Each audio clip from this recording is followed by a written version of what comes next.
welcome to my channel. My name is Samantha, and today we're going to be starting a reading vlog. If you watched my TBR video, if you're not new here, then you know that I was planning on reading my 3 oldest books on my TBR, and I got started today with The Lost Queen and decided that I was going to make a reading vlog out of it. We'll see where it goes. But basically, let me give you the brief synopsis of what books we're going to be reading in this book vlog.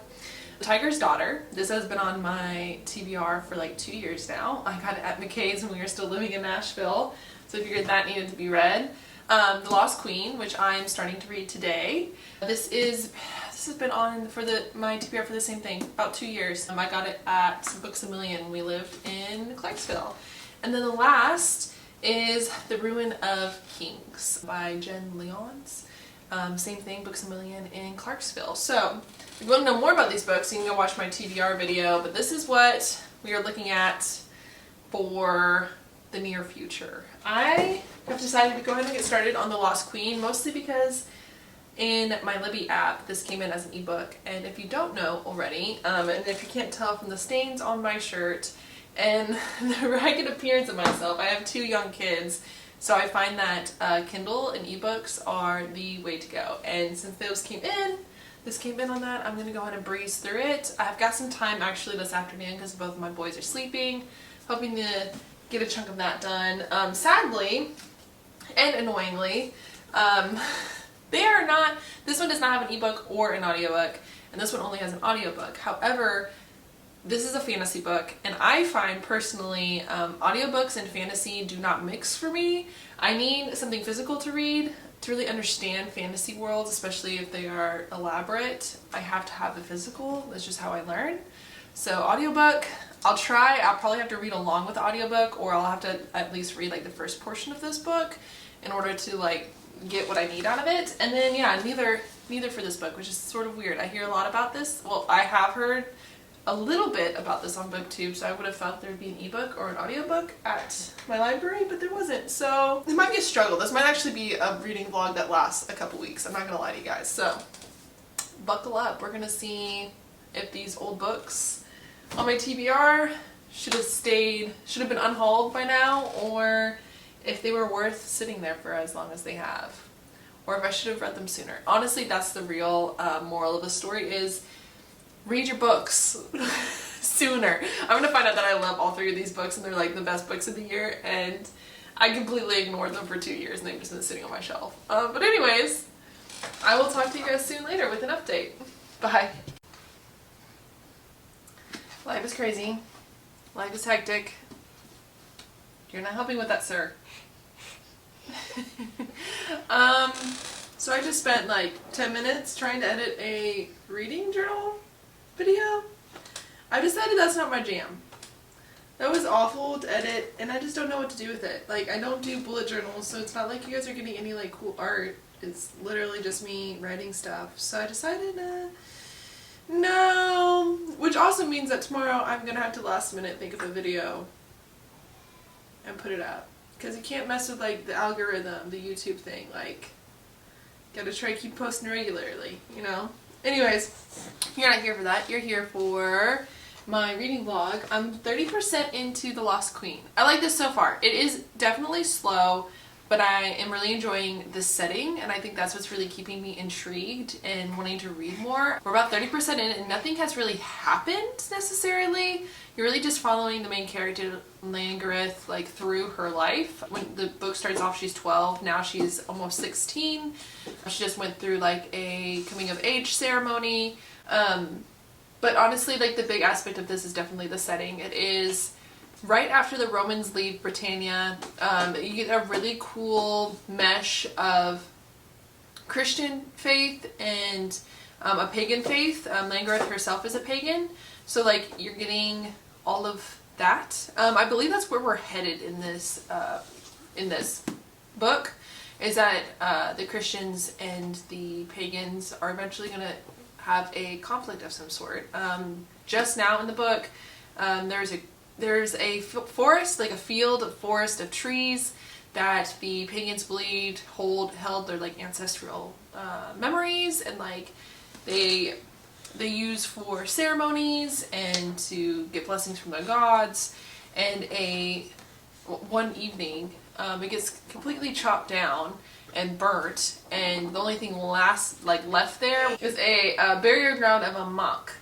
And so then there's a group like a council, and they hold a council meeting and they discuss this, and then you get 16-year-old Langareth later on, and how they've handled it for the past few years between the Christians and the Roman Christians and the pagans. Like, definitely foreshadowing some sort of conflict between the two. There's another character, Pendragon, who's like a dragon warrior, very interesting.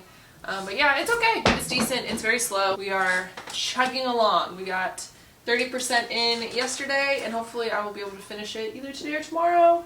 But alright, see you guys next time.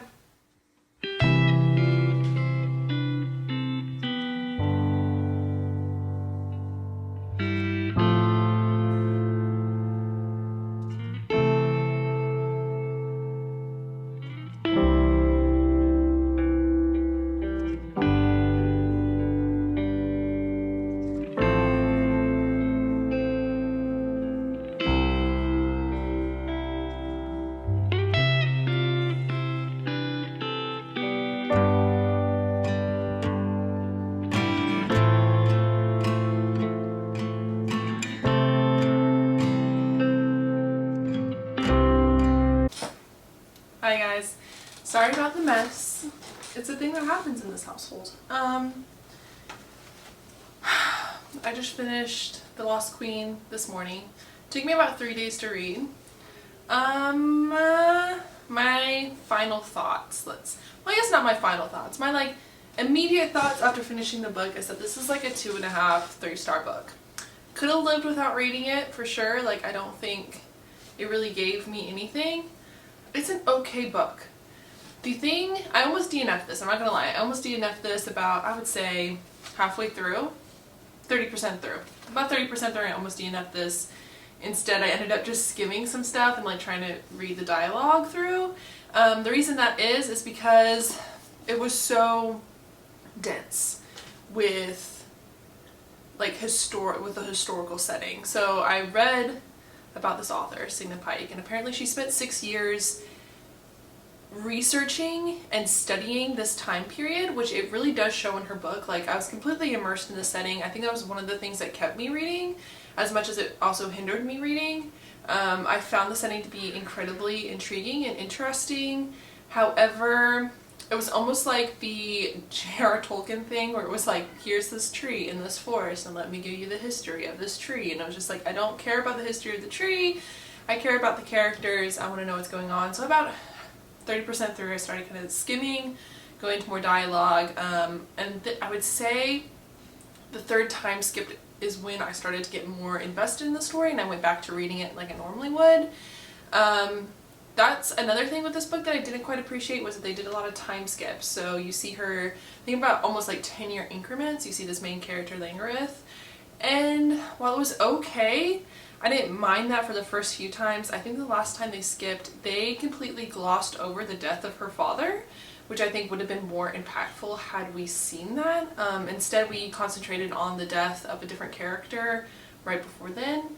And I think that was a mistake. Honestly, I personally would have loved to like rewrite this story, or like be an editor for this story, because I think it had so much potential, and it just needed like a couple of tweaks here and there. Like, I needed to see, like, that is the death of her father. I needed to see more development with her as a character. I think other characters as well. I think it took a very long time to get to the main point of the story, which was that I think the point of the story is like, you're supposed to get the viewpoint of someone who should have been a bridge between Christianity and paganism. Alright, so that's supposed to be her whole purpose in life, was to be this person. She goes off and marries a Christian king. She's supposed to help with the old way, but you don't see that at all. She's a very passive character, and that's so irritating, and I wish that she wasn't as passive throughout the story, because I did not find anything really intriguing about her. It was okay. In fact, I think on the outside I saw was Outlander meets Camelot, and I don't think I'd give it quite that much. Like I said, it was interesting, could have lived without reading it. It was like a 2.5, 3 star. So now Now I'm done talking about that one. We're going to move on to the Ruin of Kings. I do have the audiobook for this one, so we're going to see. It is very big, very dense. I am hoping I don't DNF this, but I might DNF this. We'll see. But yeah, I'm going to take you along for the ride. I've got a snack, I've got some tea. One boy's sleeping, one boy doing quiet time. So I'm going to do a little bit of reading, and then I will give you an update on how I'm feeling. So far, not off to a great start. Yay! Alright, see you guys next time. Hi guys, I just tried to put this in manual recording mode, this new camera, and I don't know enough about it yet, so bear with me as hopefully my video quality gets better as we go along, but bear with me. It's 9:30 at night, everyone's asleep, so I figure I would get about another 100 pages into the Ruin of Kings. I'm not gonna lie to you, I'm completely exhausted. I have a headache, and I'm waiting for a YouTube video to export, which I should have done earlier today. So we're just hanging out. That being said, this book is going by really fast. I actually am really enjoying it. I cheated and read some reviews on Goodreads, and they're either like they love it or they hate it, is what it seems to be. It's either like 5-star or 2 stars. I'm only a fourth of the way in, but we're leaning 4 or 5 stars, so fingers crossed it gets just as well.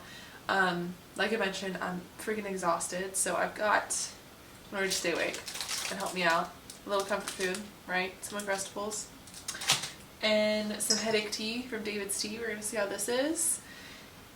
And we're going to sit here and wait for this video to export so I can set it up for tomorrow. I'm not going to be home at all tomorrow because I'm going to take the kids to the aquarium, so I doubt that we will be seeing any more of me reading tomorrow, but fingers crossed I'm able to wrap this up here soon.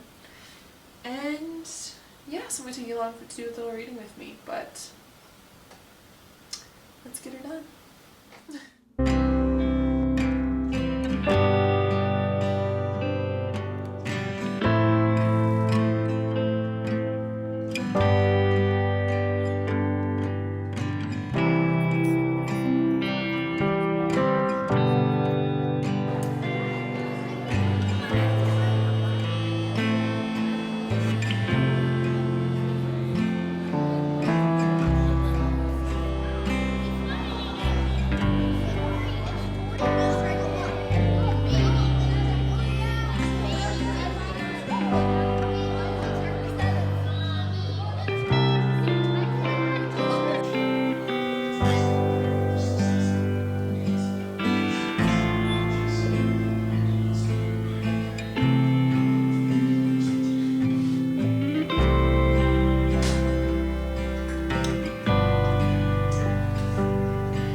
I just got done filming a book haul, but thought I'd give you guys not a reading update, but like a life update.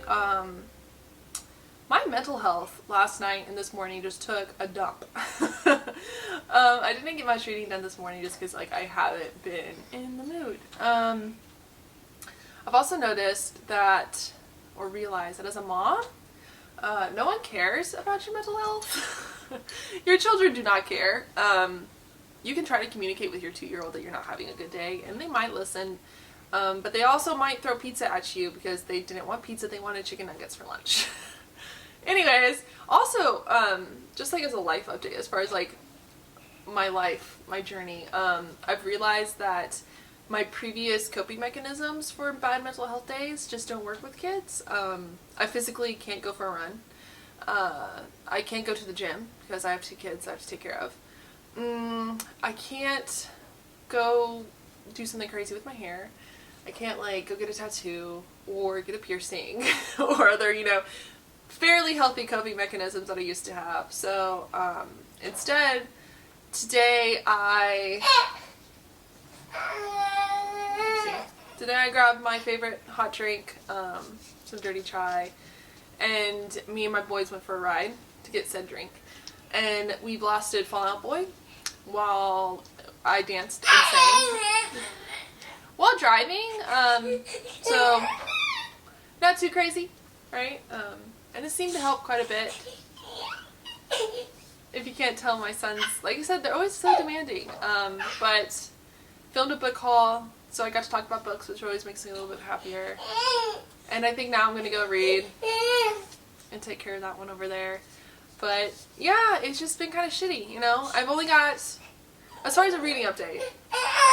So, that's how that's going. But I'm sorry. I've got about 150 pages left of The Ruin of Kings, so I am going to go hang out with this one while his brother takes quiet time. And I am going to read those last few hundred pages, and I will give you an update on what I thought. So far, I love the book, and I don't know why people don't. And we'll get more into it when I've finally finished. I don't know, buddy. He knows he's cute.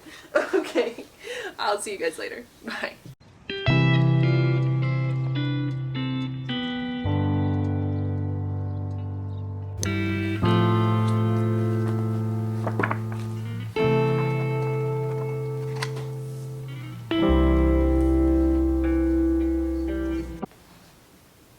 I just finished my unhaul video for this week. Now I'm gonna have to move all these books back to my office. But before then, while my husband is distracting my children, I finished The Ruin of Kings last night. And I have thoughts. Like really elaborate thoughts, to be honest with you, because this was gonna be a 4 or 5 star book, and then like it devolved into like a 3-star book. To be honest with you, I want to give you the whole spiel. I don't even know where to begin. So this is a really great concept, and I liked the main character, but like this is a dual timeline. There's the timeline before and not even after an instant, and that's the main issue I have with this book. So there is 2 timelines for no reason other than one narrator decided to start at one point and another narrator decided to start at a different point. And the issue is the timeline that's further ahead, you get like snippets of things that you have no idea what's going on. So like at the beginning of this book, I found that interesting. So you start reading the beginning of the book, you have no idea who the main character's parents are, and yet they like mention things in the further timeline about it. So like you're intrigued, you're like interested. I was like trying to put clues together, figure out who his parents were. But the thing is that it never stopped. That was the entire book was what that was doing. They were introducing characters that you had never heard about. They were introducing places you had never heard about. And it just got to a point where it was kind of like a worn out trick. And I was getting really irritated with it. And then secondly, another thing is that they introduced a character at the very beginning who basically becomes a shape-shifting character.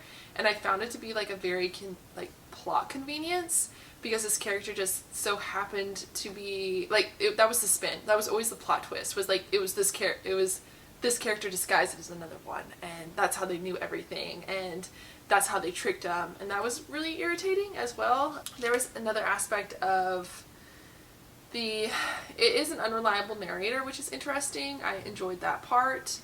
Oh, and that's the other thing. Every character is the same. So I enjoyed at the very beginning, the main character was kind of snarky, sarcastic, morally gray character, which I enjoyed. But then as the book continued, I realized that that was what every character was. Every character is snarky and sarcastic and quirky, and there was no difference of personality, and that was really irritating as well. It's intriguing. I wish I could rewrite this book. I wish I could look at this author and be like, please just stick with one timeline. Because that's the other thing too, there was no reason for there to be 2 timelines, besides to make it more confusing for everybody. Because by the end of the book, both those timelines met, and I realized like you could have just told the whole story. Like this is 600 pages. You could have just done that. And then not only is it 600 pages, but by the last 50 pages you were still introducing new stuff. You're still introducing new characters and new settings, and that's so irritating because you literally had 600 pages to explain all of that, and you didn't. And that's so irritating. I'm just irritated at this book. And I do technically have the second book, and I kind of want to read it, and I don't know if that's because I'm coming off the high of like not enjoying this book very much, but I don't know. Like, I wish I could rewrite this book because it's such a good concept. The magic system is a soft magic system, which was kind of annoying but also enjoyable because I didn't have to worry about like if that fit in with everything. That's actually, I'm looking at my notes, and that's another thing too, is like, because characters were introduced in the second timeline, and you had no concept of them when they died or when something happened to them, like, it was not impactful at all. Like, I don't know why I care. I don't care as the reader, because you didn't have that story. Yeah. It's just irritating. It was just irritating. Like, why are there spark notes? There's, not spark notes, they're like the side notes. What are they called again? Annotations? It's like the one thing where you have like the asterisk and it has like the little, we don't need these. Like, I don't need these. A couple of them were super important to the story, but like, once again, it's a 600-page story. You could have just put them in there. Like, you didn't need to do that. The format of this book makes me so angry. It makes me so angry. Oh my gosh. But anyways, 3-star book. Should I have read it sooner? Maybe. Just to clear space off of my bookshelf. I'm so mad at this book. I was invested. The first half of that book, I was so invested. I was so intrigued and interested. And then I realized that, like, no, this is not going anywhere. Not going anywhere. Super irritating. I'm over it. But yeah, so today I have to go drop off some stuff for pangobooks. And I'm thinking about starting The Tiger's Daughter. I have not yet, because it's another really long book. And it's already taken me like a week and a half to read these other 2 books, because I decided from some odd reason I was going to pick all 3 like 600-page books off of my bookshelf, off of my old TBR. But I'm stacking books right now, FYI. I might try it. I might get like maybe 100 pages in, and then I'll know whether or not I want to go with like maybe a middle grade or a shorter book that's been on my TBR for a long time. But until then, I will see you next time. Like I said, I'm going to start The Tiger's Daughter. This one was super anger inducing. But anyways, I will talk to you guys later. Not much going on today. Just me and the boys hanging out. But anyways, I will see you on my next update. Bye. Oh gosh. I don't have any makeup on. You guys can probably tell I don't have eyebrows. Okay, moving on. So, last night I read the first 100 pages of The Tiger's Daughter. And let me tell you, it is interesting. It's definitely romance heavy. It's a romance heavy fantasy, because there are aspects of like mysticism and magic in this, but it is written like a love letter, which honestly I'm not mad about so far. Like, it's 100 pages in. I've already highlighted a couple things. Let me see if I can find a good line for you. Basically, it's about 2 women. This is the end of, it's post-Civil War, and they're both different ethnicities that had fought during that Civil War. Their mothers were both warriors who basically won a war that was threatening their civilization. They like defeated a dragon together. Very cool, very much like women warriors type society. These women are expected to fight. Here's a line, like I was saying, it's just like an absolutely beautiful love letter. Without you, I am in the dark. It has been so long, Shizuka, that I might mistake a candle for the sun. And you're like, my heart. Home for me means 2 things. The first is you. Above all, you are my white felker.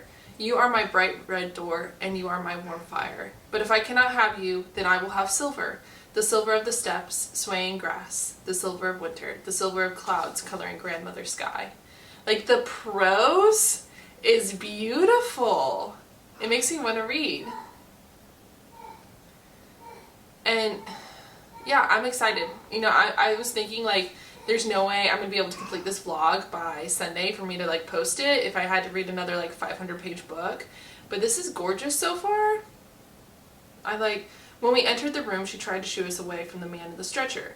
This is not a sight for young eyes, she said. But I'd seen men die before this. I did not move. And you were made of iron and fire. You did not move either. Like, ugh, it's killing me. So like I said, I'm 100 pages in. This is like another 500-page fantasy book, but I'm not gonna lie, if it's this much like flowery prose, love letter, a little bit of mysticism thrown in there, a little bit of like political turmoil with like the post-Civil War, I will not be mad about it. Anyways, so I want to give you a quick reading update before tonight when I read a bunch more, and I will see you next time, hopefully a little bit more into this book. Okay, bye. Oh gosh, that thing. Hi guys, it's me again. I absolutely hate filming from this angle, by the way, in this room, but this is the only place in my household where it's actually like semi-quiet. Actually, see, I'm editing my vlog right now, and I need to do an outro for it. I realized that I talked a lot, and you guys didn't get much other footage. For some reason, I felt like I was getting more footage than I did. And really just me talking about books, so hopefully that's okay. It's starting to become a little bit of a long one. But anyways, I finished The Tiger's Daughter. I did not film too much of me reading this book, and that is because I absolutely loved it. And I don't know if you guys know about this phenomenon, but it's the phenomenon of if I really like the book, I have a hard time communicating that I really like the book, and this falls underneath it. I just love this book. Trying to get people to read this. This is not a fantasy book. This is definitely a romance fantasy book, which I'm really surprised by that this hasn't been talked about more, and this wasn't publicized as a fantasy romance. Very romance heavy, very beautifully written. The prose is gorgeous, and I need more of this. This was amazing. This was definitely 5 stars. I'm so glad I kept this on my TBR as long as I did. I wish I had read it sooner. This is the book that I wish I had read sooner. But yes, loved it. Yeah, I don't know much more to say about it. So, that being said, I'm going to close out this vlog. We read 3 books that are the oldest on my TBR. 1 I could have lived without. 1 was incredibly anger-inducing, and it got me to talk about the book though, so I'll give it that. It gave me something to rant about. And 1 is now one of my favorites for the year. So that's how it goes. Thanks for sticking along if you did all the way to the end of this vlog. Like I said, I did not realize I did not get as much footage. It's really just me talking. I apologize. I'll be better next time. But anyways, if you have lasted this long, thank you. I appreciate it. All my links are down below for all of my stuff. Make sure you subscribe and like, and I will see you guys next time. Bye.